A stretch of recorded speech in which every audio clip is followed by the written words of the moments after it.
ಬೀದರ್ನಲ್ಲಿ ರೈತನ ಮೇಲೆ ಕಾಂಗ್ರೆಸ್ನ ಕಾರ್ಯಕರ್ತರು ಗೂಂಡಾಗಿರಿಯನ್ನು ನಡೆಸಿದ್ದಾರೆ. ಹುಮನಾಬಾದ್ ಬಿಜೆಪಿ ಶಾಸಕ ಡಾಕ್ಟರ್ ಸಿದ್ದು ಪಾಟೀಲ್ ಗಂಭೀರವಾಗಿ ಆರೋಪವನ್ನು ಮಾಡ್ತಾ ಇದ್ದಾರೆ. ಬಂಧನಕ್ಕೆ ಒಳಗಾದಂತಹ ರೈತನಿಗೆ ಪೊಲೀಸರ ಸಮ್ಮುಖದಲ್ಲೇ ಥಳಿತವಾಗಿದೆ. ನವೆಂಬರ್ 12ರಂದು ಹುಮನಾಬಾದ್ನಲ್ಲಿ ಪ್ರತಿಭಟನೆ ಸಂದರ್ಭದಲ್ಲಿ ಹಲ್ಲೆ ಮಾಡಿರುವಂತಹ ಆರೋಪ ಕೇಳಿಬರ್ತಾ ಇದೆ.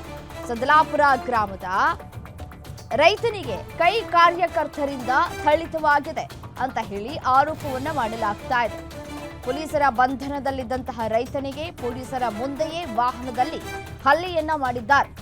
ರೈತನ ಬಟ್ಟೆ ಹರಿದು ಕೈ ಕಾರ್ಯಕರ್ತರು ಗೂಂಡಾ ವರ್ತನೆಯನ್ನ ತೋರಿಸಿದ್ದಾರೆ. ತಮ್ಮ ಮೊಬೈಲ್ನಲ್ಲಿದ್ದಂತಹ ಹಲ್ಲೆ ವಿಡಿಯೋವನ್ನ ತೋರಿಸಿ ಬಿಜೆಪಿ ಶಾಸಕ ಕಿಡಿಕಾರ್ತಾ ಇದ್ದಾರೆ. ಎಸ್ಪಿ ಡಿವೈಎಸ್ಪಿ ಅವರಿಗೆ ಸುಮೋಟೋ ಕೇಸ್ ದಾಖಲಿಗೆ ಒತ್ತಾಯವನ್ನ ಮಾಡ್ತಾ ಇದ್ದಾರೆ. ತಪ್ಪಿತಸ್ಥರ ವಿರುದ್ಧ ಕ್ರಮವನ್ನ ಕೈಗೊಳ್ಳುವಂತೆ ಬಿಜೆಪಿ ನಾಯಕರು ಒತ್ತಾಯವನ್ನ ಮಾಡ್ತಾ ಇದ್ದಾರೆ. ಕ್ರಮವನ್ನ ಕೈಗೊಳ್ಳದೆ ಇದ್ರೆ ಹೋರಾಟವನ್ನ ಮಾಡ್ತೇವೆ ಅಂತ ಹೇಳಿ ಶಾಸಕ ಡಾಕ್ಟರ್ ಸಿದ್ದು ಪಾಟೀಲ್ ಎಚ್ಚರಿಕೆಯನ್ನ ಕೊಟ್ಟಿದ್ದಾರೆ.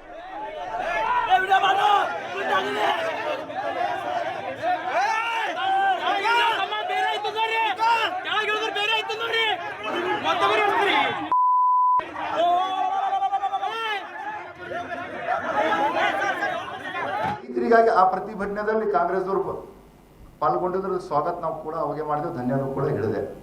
ಆದರೆ ಯಾವಾಗ ರೈತರು ಆ ಪ್ರತಿಭಟನೆಯಲ್ಲಿ ಪಾಲ್ಗೊಂಡಿದ್ದಾಗ ಎಲ್ಲರೂ ಕೂಡ ಜಿಲ್ಲಾಧ್ಯಕ್ಷರು ಇದ್ದರು, ನನ್ನನ್ನು ಅರೆಸ್ಟ್ ಮಾಡಿದ್ರು, ಇವರಿಗೂ ಕೂಡ ಅರೆಸ್ಟ್ ಮಾಡಿದ್ರು, ಕೆಲ ರೈತರಿಗೂ ಕೂಡ ಅರೆಸ್ಟ್ ಮಾಡಿ ತಮ್ಮ ಕಸ್ಟಡಿಯಲ್ಲಿ ಇಟ್ಕೊಂಡಿದ್ರು. ಆ ಕಸ್ಟಡಿಯಲ್ಲಿ ಇಟ್ಕೊಂಡು ಅಲ್ಲಿಂದ ಬೇರೆ ಕಡೆ ಸ್ಥಳಾಂತರ ಮಾಡಿದಾಗ ಅವ್ರ ಮನೆಯ ಎದುರುಗಡೆಯಿಂದ ಹಾದು ಹೋಗ್ತಾ ಇದ್ದ ಸಮಯದಲ್ಲಿ ಆ ರೈತರ ಗಾಡಿಯನ್ನು ನಿಲ್ಲಿಸಿ, ಏನು ಪೊಲೀಸ್ ಕಸ್ಟಡಿಯಾದಾಗ ಇದ್ದಿದ್ದೇನೋ ಪ್ರೈವೇಟ್ ಗಾಡಿ ಇತ್ತು, ಅದರಲ್ಲೂ ಕೂಡ ಪೊಲೀಸ್ ಇದ್ರು. ಆ ಒಂದು ಸಮಯದಲ್ಲಿ ಯೂತ್ ಕಾಂಗ್ರೆಸ್ಸಿನ ಅಧ್ಯಕ್ಷರು ಆ ವ್ಯಾನ್ದಾಗ ಹೋಗಿ ಆ ರೈತರಿಗೆ ಅಂಗಿ ಹಿಡಿದು ಹೊಡೆದು ಅಂಗಿ ಹರಿದು ಅವನಿಗೆ ಹೊಡೆದಂಥ ಕಾರ್ಯ ನಾನು ನಿಮಗೆ ಅದು ವಿಡಿಯೋ ಕೊಡ್ತೀನಿ. ಯೂತ್ ಕಾಂಗ್ರೆಸ್ ಅಧ್ಯಕ್ಷ ಇದ್ದಾರ, ಕಾಂಗ್ರೆಸ್ ಕಾರ್ಯಕರ್ತರು ಇದ್ದಾರ, ಅವರೆಲ್ಲ ಗಲಾಟೆ ಮಾಡ್ತಾರೆ, ಹೊಡಿತಾರ ಅಂತ ಅವ್ರ ಪಕ್ಷದ MLCಗಳಂತ ಭೀಮರಾವ್ ಪಾಟೀಲ್ ನಿಮ್ಮ ಕೈ ಜೋಡಿಸ್ತೀನಿ ಬರ್ರಂತ ಅವ್ರಿಗೆ ಕರ್ಕೊಂಡು ಹೋಗ್ತಾರೆ.